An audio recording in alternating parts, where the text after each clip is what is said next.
안녕하세요. 맘띠입니다. 이제 오늘은 그 행정학과 2점대 그냥 3점대 라인으로 인서울을 하려면은 저희 학종은 어느 정도 대학의 라인이 형성되었는지 그 점에 대해서 방송으로 찾아뵙게 되었습니다. 일단 행정학과는 해가 갈수록 좀 인기가 굉장히 많이 올라가고 있어요. 아무래도 좀 취업이 많이 어렵잖아요. 그러다 보니까 좀 아이들이 이제 공무원을 생각하고 행정학과를 지원하는 학생들은 좀 대부분입니다. 그래서 지금 뭐 올해 같은 경우는 2023학년도에서 이제 좀 현재 학생들 이제 문의가 이제 뭐 컨설팅 접수한 학생들을 보면은 행정학과가 작년고 2022학년도보다 좀 지원자가 더 많은 것 같아 보니까. 그래서 행정 쪽을 선호하는 학생도 많이 있고, 더구나 부모님들도 행정학과에서 공무원을 좀 선호하시는 부모님들이 많이 계십니다. 그러면 행정학과 학종으로 인서를 하려면 몇 점대가 어떤 대학교가 있을까요? 먼저 이건 기본적으로 여러 학종이기 때문에 이것을 여기 등급 컷을 무조건 맹신하시면 안 돼. 그 이유가 여러 아시다시피 학종은 정성평가입니다. 정성평가라는 것은 아이의 비교과라든지 그다음 성적도 등급이 아닌 뭐 수강자 수, 그다음 원점수, 그다음 표준 편차, 그런 점 다 고려하기 때문에 이것은 정성평가예요. 그렇기 때문에 이제 여기서 이 대학교가 2.3이면 합격할 수 있는 어떤 아이는 뭐 1점 후반인데도 떨어진 아이들도 있고요. 반면은 이 점수도 안 됐는데도 합격한 그런 학생들도 있었습니다. 그렇기 때문에 그 점 좀 잘 유념하시고, 이 정도 란이 형성되었구나. 그 다음에 이제 비교과는 어떻게 좀 잘 챙겨주면 좋을 것인지, 그 점에 대해서 계속해서 말씀드리겠습니다. 먼저 이제 행정과 2점대 초반, 초중반으로는 이제 고려대 학교 학업 우수형이 2.9 초반인데, 고려대는 이제 2점 중반 라인도 형성이 있고요. 그 다음 국민대인데, 국민대 프론티어 전형이 아니고요. 학생부, 학교장 추천 학종 있잖아요. 거기에서도 2점 초중반으로 행정학과가 라인이 형성되었습니다. 일단 숙명여대 역시 2점대 초중반이고, 이제 서울시립대 대표적이죠. 행정학과, 그 다음에 서울시립대 도시행정학과도 2점 초중반인데, 2점 후반 합격한 사례도 있어요. 근데 이제 2점 후반 합격한 사례도 그때 완전 2점 거의 3.0 가까이 거기에 그 근접한 학생이었는데, 서울시립대 같은 경우는 이제 제가 항상 그러거든요. 서울시립대는 아시다시피 그 학과별로 인재상이 다르잖아요. 그 인재상 같은 경우는 에듀맘띵 어플에다가 싹 업로드 했거든요. 업로드 했기 때문에 그 파일을 다운받으시면 다 보실 수가 있습니다.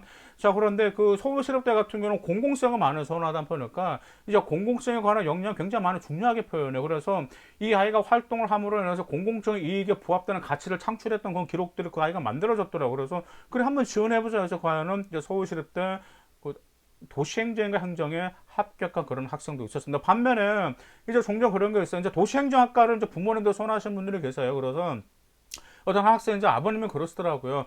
우리 아이 서울시도 도시행정학과 보내고 싶다. 근데 내신이 몇이냐면 1.9, 2.1 그 정도 되는 아이였어. 그러면 내신은 되긴데 보니까 근데 비교과를 보니까는 딱히 행정 쪽에 관한 활동도 없었고, 그 다음에 뭐 공공성의 이익의 가치를 부여할 만한 것도 없었고, 학교라는 공동체 테두리 내에서 뭔가 유익을 주는 어떤 활동을 한 게 딱히 없더라고요. 그래서 좀 힘들 텐데, 그러니까 그 아버님이 내신은 되지 않냐. 그래서 하는데 떨어지고 말았습니다. 그렇기 때문에 서울시립대는 그 점 좀 여러분들 유의하실 필요가 있고, 경희대에도 마찬가지 행정학과 있습니다. 3점대 후반 합격생도 있었고요. 세종대, 그다음 숭실대, 그다음에 숭실대 같은 경우도 뭐 2점 중반이지만 반면에 3점 초반도 있었고, 중앙대 공공인재학부 아시죠? 중앙대 공공인재학부가 2점 초중반 라인에 형성되었는데, 중앙대 공공인재학부 역시 2점 후반 합격생도 있습니다. 근데 이제 어머님들이 여기서 놀라서, 2점 초중반에 숭실대, 뭐 숙명여대, 이런 게 막 이렇게 다 거기 이제 뭐 경희대, 이렇게 세종대, 뭐 이런 대학도 이렇게 선을 딱 라인이 있나? 왜냐하면 다른 학과 같은 경우는 뭐 2점 중후반 라인으로 형성된 학과들이 있거든요. 경희대라는 세종대라는 숭실대. 근데 행정학과가 이렇게 인기가 있어요? 저한테 물어보는 어머님들이 계세요. 왜냐하면 어머님들의 생각에서 이렇게 생각하시는 분들이 좀 있으시는 것 같더라고요. 행정학과는 약간 고리타분하고 탁상공론이니까 아이들이 그다지 인기가 없을 거야. 그래서 뭐 경영학과, 그다음 뭐 심리학과, 뭐 경제학과 뭐 그런 쪽에 아마 인기가 있고, 행정학과는 좀 인기는 덜 하겠죠. 근데 절대로 안 합니다. 행정학과는 솔직히 타이틀 이름만 딱 있어도 어느 정도 등급은 물고 들어가는 학과이기 때문에 행정학과는 좀 여러분들이 정말 교과로 들어가면 좋겠죠. 수능제로 충족시켜가지고. 근데 그게 아니고 학종을 노릴 거라면, 왜냐하면 자기가 정말 가고 싶은데 내신이 안 돼요. 그 다음 수능체로 자신이 없어. 그럼 어떻게 학종밖에 정답이 없단 말이에요. 그렇구나. 지금 거기 숙명여대 같은 경우는 2023학년도부터 전형이 완전히 바뀌었죠. 모집 단계가 바뀌었습니다. 왜냐하면 서류형과 면접형이 있잖아요. 근데 서류형은 자연계열 학생만 지원할 수 있어요. 근데 반면에 이제 인문계열은 면접형을 지원해야 된단 말이에요. 그러다 보니까 인문계열은 면접에서 중요하기 때문에 말 그대로 비교과를 준비 잘해야 되겠지만, 면접에서 정말 잘 철저히 준비하실 필요가 있고, 거기에서 여러분들의 정말 행정적인 역량과 대한민국 현재 그 문제가 무엇인지 사회적 이슈까지 여러분들의 모든 걸 다 고려하실 필요가 있습니다. 자, 그다음 2점대 중후반으로 행정학과 라인 학종으로 선택한 대학교는 이제 동국대, 이제 건국대 3점대 합격자도 있고요. 그다음에 국민대 프론티어 전. 아까 국민대는 2점 초중반은 학구장 추천 학종이라고 말씀드렸었죠. 근데 국민대 프론티어 전이요. 그다음 광운대 완전 2점 극후반입니다. 3점 중반 합격자도 있고 서울 과기대가 있습니다. 자, 그다음에 행정학과는 3점대 라인이 형성된 건 이제 명지대학교, 그다음 서울여대, 그다음에 가톨릭대가 그렇게 형성되어 있습니다. 자, 근데 이제 제가 이제 행정학과는 솔직히 행정학과도 컨설팅이 굉장히 많았습니다. 그러니까 그 제가 지금까지 이제 아이들 컨설팅 이제 쭉 보고 이제 보거든요. 이제 얻을 만에 보니까 그러니까는 어제 한번 봤어요. 2022년도 지금까지 제가 하면서 봤던 게 대표적으로 이제 행정학과, 그 다음에 경영학과, 그 다음에 경제학과, 그다음 심리학과, 이제 미디어 커뮤니케이션 학과가 대부분 컨설팅이 많았고요. 그 다음에 이제 이공계열 같은 경우는 기계공학, 전자전기, 그 다음 생명공학, 그 다음에 그거 뭐지? 그 다음에 자, 컴공학과 소프트웨어 쪽, 자, 그 좀 메카트로닉스죠. 그쪽에 종종 이렇게 컨설팅 많았고, 이제 2002년 항공 쪽도 이렇게 컨설팅 많이 들어왔었습니다. 그 정도로, 그 중에서 제가 손꼽을 정도로 행정학과 좀 많이 있었는데, 행정학과에서 제가 항상 하는 말에 항상 이런 말, 여러분 좀 지금 이 방송 보신 분들도 행정학과 중에 상하급을 좀 분석하실 필요가 있어요. 행정학과에서 한 가지 치명적인 결합이 있는 아이들, 어떤 아이들이 있냐면, 생활 기록부를 완전히 행정 쪽으로 맞춘 아이가 그거 굉장히 위험합니다. 예를 들어서 행정 쪽이다 보니까 우리 행정의 원래 대한민국의 행정의 발전을 해서 뭐 이게 뭐그 지휘 체계 뭐 개통 그저면서 행정 쪽으로만 막 만든 아이들이 있어가지고 그 아이는 정말 행정학과만 지원해야 되는 아이가 있어요. 근데 한번 생각 한번 해보세요. 여러분들이 등급으로 여러분들 점수가 만약에 2점 후반이라고 가정해 보시면 2점 후반이라고 가정해 보시면 여러분들이 그것을 행정학과만 다 집어넣는다라면 과연 카드 선택권이 많이 있을까요? 만약에 여러분들 2점 후반이야. 그럼 여러분들 2점 중후반 뭐 두 장 쓰시겠죠? 그럼 2점 초반도 쓰셔야 되겠죠? 근데 문제는 말 그대로 뭐가 있냐면 그 등급으로 말도 안 되게 높은 학과를 지원할 수밖에 없는 경우로 생길 수도 있고요. 아니면은 내신을 깎아먹고 그냥 지원하는 경우도 있고, 아니면은 어차피 지원해도 또 합격할 수 있는 그 적정 학과를 지원할 수밖에 없어요. 행정학과 하나만 좀. 그래서 제가 항상 물어봅니다. 특히 인문계열 같은 경우, 아니 그 사회계열 같은 경우는 항상 그러거든요. 특히 행정학과는 제가 특히 그래요. 행정학과 같은 경우는 좀 카드를 행정 쪽 관련돼서 카드를 두 학과를 지원할 수 있는 활동하라라고 그렇게 항상 말을 해줍니다. 그래서 행정학과 활동도 하면서 일단 복지 쪽이라든지 아동 복지 쪽이라든지 그냥 도시 재생과 관련된 활동이라든지 그 다음에 뭐 그런 활동들 있잖아요. 그래서 그런 활동도 제가 하라고 그래요. 예를 들어서 이런 게 있는 거예요. 예를 들어서 어떤 한 여학생이 있었거든요. 그 여학생이 이제 작년에 이제 그 여학생의 내신이 3.7이었거든요. 그 여학생이 경희대를 가고 싶어 했어요. 근데 경희대 행정학과를 봤더니 도저히 갈 수 있는 점수가 안 돼요. 왜냐하면 이제 나름대로 이제 3학년 때 내신을 올리겠다고 했지만 솔직히 계획대로 안 되는 경우가 있잖아요. 그래서 제가 몰라서 저한테 그래서 그 여학생한테 뭐라고 그러니까 너가 행정학과도 안 될 수도 있으니까 행정학과를 안 될 것을 대비해서 2학년 때 복지에 관련된 보고서라든지 그 활동 좀 해라라고 해가지고 그 보고서를 작성을 해가지고 이제 심화시켰거든요. 그래서 3학년 딱 올라가 보니까 이 학생 내신은 3.7인 거야. 3.6인가. 그래서 행정학과 지원하면 떨어질 학생 수밖에 없기 때문에 제가 그랬어요. 그냥 복지 쪽으로 지원해라 그래가지고 경희대에 이제 합격을 했단 말이야. 그래서 이게 무슨 말씀인지 가시죠.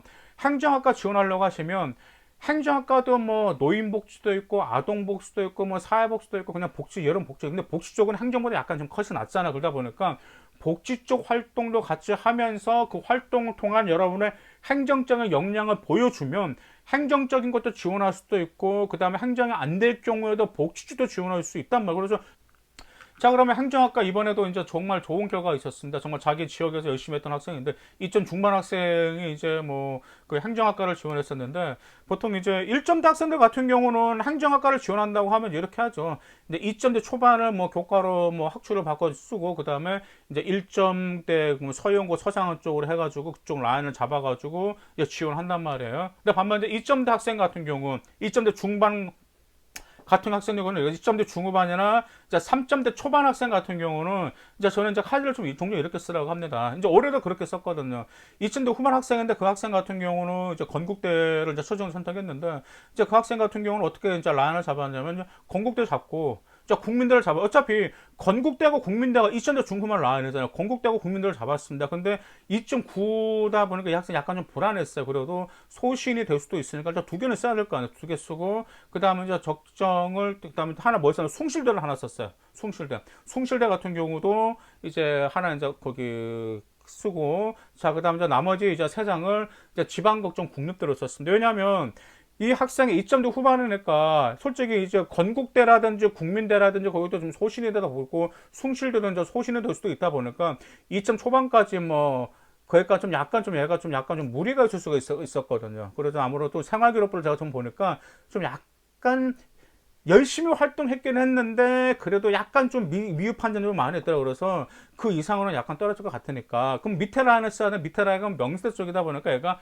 안 쓰는 거죠. 그래서 지방고 좀 국립대하고 인천대하고 충남대 쪽으로 썼습니다. 최종적으로는 이제 뭐 인천대 뭐 그다음에 숭실대 국민대 공대 다 붙었거든요. 근데 결국 이제 최종적으로 건국대를 선택했단 말이에요. 그러다 보니까 여러분들 대학교 라인을 선택을 하실 때 정말 최대 가능성이 있는 라인 내에서 선택하되 하나 같은 두 장 같은 경우는 그래도 한번 해볼만 하다라는 여러분들이 좀 이거 잘 그 학생 좀 선택을 하실 필요가 있고요. 그다음 또 한 가지 말씀드린 게 있었죠. 행정 쪽 하나만 파지만 마세요. 사람들은 모르거든요. 두 학과 지원할 수 있는 여력은 여러분들 남겨놓으실 필요가. 근데 여력은 남겨두셔야. 그런데 만약에 선생님 저는 인솔이 다가 아니에요. 지방거점 국립대 가도 괜찮아라고 하면은 행정 쪽으로도 충분히 다 6장을 쓸 수가 있습니다. 자, 그럼 행정학과에서 요구하는 어떤 역량을 요구할까요? 행정학과의 학과 인재상은 무엇일까요?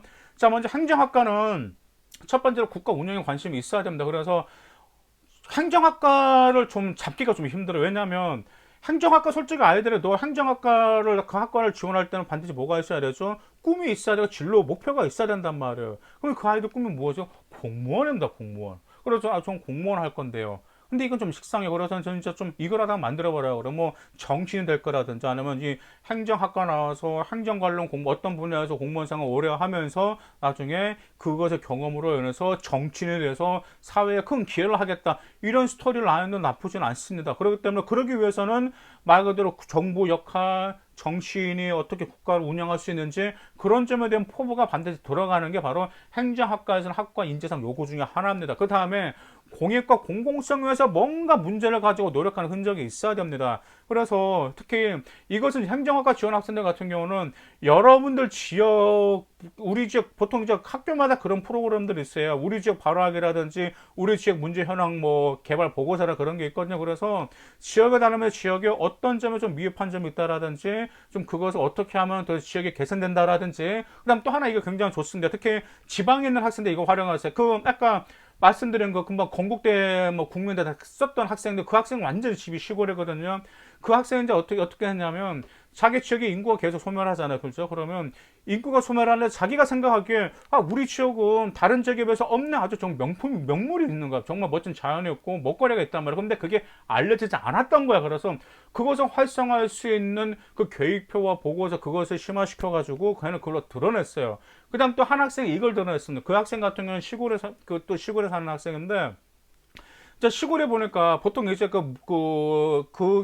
쌀 농사를 많이 진 지역 같아 보니까 그 생활기록부를 보니까 그래 보니까 대부분 다 그러니까 무농약살라는 거 다 무농약살이라고 하니까 자기 지역에서 특별한 어떤 색깔이 보이지 않는다라는 점이에요. 그래서 종종 보니까 이제 그 아이가 이제 군청을 방문했다고 딱 교령 군청에 나와서 그 방문 담당 부서 가가지고 우리 지역은 어떤 식의 무농약 쌀입니까? 라고 물어보니까 우렁을 이용했던 무농약 쌀이에요. 그래서 이 아이가 그러면 우리는 무농약 쌀이라고 무농약 쌀이라고 PR하는 것보다 우렁을 이용하는 무농약상을 하면 제품 판매가 올라가지 않을까라고 하면서 그 자기 지역의 그 농민들의 쌀 그게 더 가격이 올라가서 판매량을 높일 수 있는 그런 활동을 해서도 우상향 합격한 사례가 있단 말이에요. 그래서 이런 공공성을 보여줄 필요가 있고 학교 동아리 내에서도 공공성을 반드시 어필할 필요가 있다라는 기억하실 필요가 있습니다. 자, 그 다음에 이렇게 이 점을 하게 된다면 그 다음 세 번째 능력도 그냥 왜냐면 행정학과에서 요구하는 학과 인재상은 공공의 문제를 해결하는 게 그 능력이 보여야 되거든요. 그러면 공공의 문제를 아까처럼 찾아보나 좀 해결하는 능력 보여주면 행정학과로서는 굉장히 이상적인 학과 인재상이 있고 그 학과에서 요구하는 인재상 자질과 역량이 어디 들어간 거죠? 생활기록부 자질 그대로 녹아 들어가니까 이런 학생들 같은 경우는 충분히 소신 이상으로 대학교 간다라는 점 기억하실 필요가 있습니다. 행정학과에서 그러면 어떤 책을 좀 여러분들 읽으시면서 여러분의 역량을 그게 이렇게 올려줘야 될까? 대표적으로 행정학이라는 책이 있고요. 그 다음에 국가는 내 돈을 어떻게 쓰는가라는 책에서 그 책 꼭 한번 읽어보시고 저출산 시대 가족 정책, 그다음 지방 자치란 무엇인가, 그 다음에 정의론, 그 다음에 행정도 과학이다.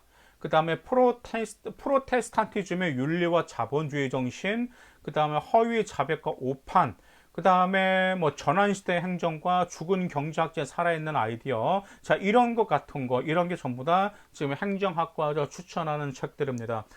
제가 금방 행정학과에서 지금 최단 여러분들 모든 것을 다 말씀드리고 싶어가지고 좀 말을 좀 빨리 한 경우도 있고 좀 열정을 좀 이렇게 많이 좀 오버를 하는 경우도 종종 있는데 이제 행정학과를 가기 위해서는 여러분들 정말 좀 잘 잡으셔야 돼요. 단지 이 아이는 공무원이 되기 위해서 행정학과를 지원했구나 그런 색깔을 보여주지 마시고 공공의 이익을 위해서 그 다음에 우리 대한민국의 선진국의 발판에 들어섰는데 정말 선진국 못지않은 그런 좀 안 좋은 어떤 비리라든지 좀 보완할 점들 굉장히 많아 찾으면 그런 점에 대해서 여러분들 어떻게 보완할 것인지 그런 점들에 관해서 여러분들이 채워주는 그런 보고서 활동도 하게 된다면 충분히 여러분들은 행정학과 소신 이상을 합격할 수 있습니다. 제가 그렇게 장담한 이유는 2022학년도에 있어서 항상 그렇게 소신 이상으로 합격시켰기 때문입니다. 감사합니다.